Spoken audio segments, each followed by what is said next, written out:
What's up? This is a comparison between the Canon 5D and the Sony HDR-Ax2000. And I know what you're thinking if you don't know a lot about cameras.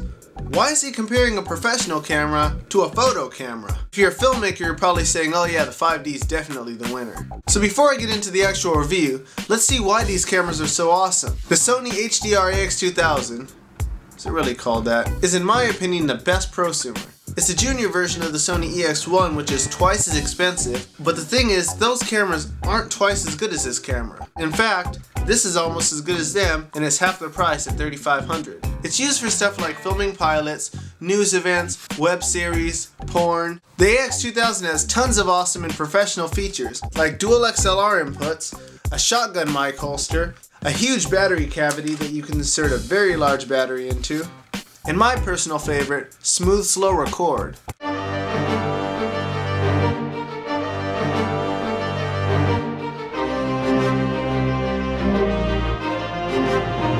So there's one major difference between these two cameras. The 5D is able to achieve a very shallow depth of field, which means you could put the foreground in focus and keep the background out of focus or vice versa. Most people watching this video already know about that. The 5D actually has better picture quality than the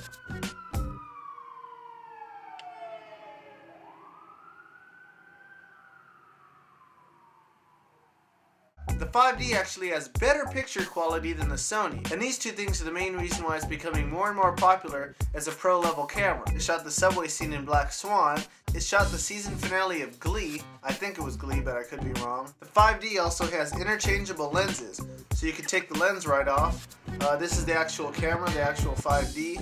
The Sony has a fixed lens that's part of the camera, so you can't change anything. With the 5D, you can add a wide angle if you want. You can do 35mm. You could add a wide angle if you want that fisheye lens. The lens it comes with, the kit lens, is a wide angle, and it's pretty much the widest you can get without the image looking weird or morphed or, you know, fisheye.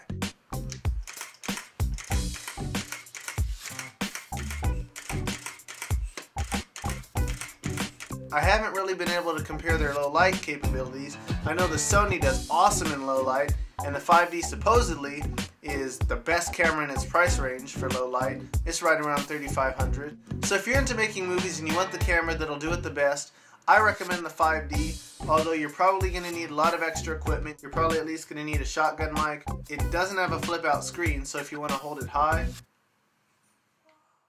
And that's when I realized I just messed up the entire video and there's nothing I could do about it. It doesn't have a flip out screen, so if you're going to want to hold it low, you have to get down at the same level it is. Like when I do my interview videos, the Sony's awesome because it has the flip out screen, so I can, you know, some people are taller, so I can hold it really high. Oh, cool. They do sell separate screens that you can plug into here, and they're like really big and probably expensive. A lot of people have a steering wheel. You put the camera in the middle of it and you kind of hold it like a steering wheel. Where the Sony is completely ready to go for anything video. So for making movies, I'd recommend the 5D. If you want a camera that you're not going to miss any shots due to focus, that, you know, has the sound built in, that maybe you want to record weddings or document events or achieve that awesome 240 frames a second slow motion, I would recommend the Sony. They're both right around the same price. They're both $3,500. This is $2,400, but with the lens, it's about $3,500, which is the same as the Sony. So both of these cameras are direct competitors in terms of price range. So even though those cameras are awesome, if you're really going for the professional look and you want the best camera to achieve it, you have to go for the Samsung SCD372 NTSC. This camera is the most professional you're gonna get. So anyway, be sure to check out my other videos, because if you haven't been watching my videos in the last month, you missed this. Hey,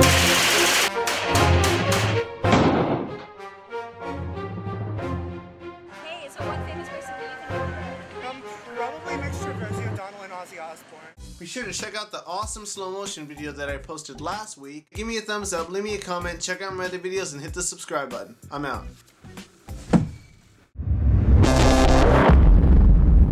Corvobell videos.